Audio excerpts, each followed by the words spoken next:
ఇది హైదరాబాద్ అలాగే ఇతర జిల్లా హెడ్ క్వార్టర్లలో పట్టణాలలో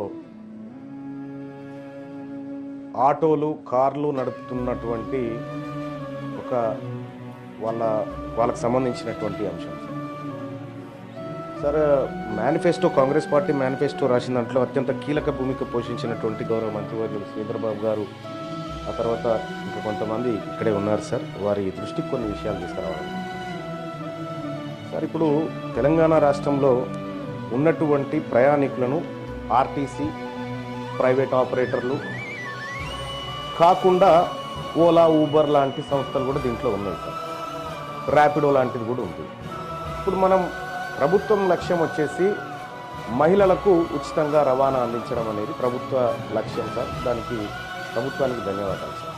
ఉచిత రవాణా కార్యక్రమాన్ని మహిళలకు వచ్చి ఈ సందర్భంలో కొద్దిగా ఆటో వాళ్ళకి కానీ లేకపోతే ఈ క్యాబ్లు నడుపుకునేటువంటి వాళ్ళకి కానీ కొంత వ్యాపారం తగ్గింది, కొంత వాళ్ళ దాంట్లో ఎక్కే వాళ్ళు కూడా తగ్గినారు, కొంత ఉపాధి కోల్పోతా ఉన్నటువంటి ఆలోచన వాళ్ళు ఉంది సార్.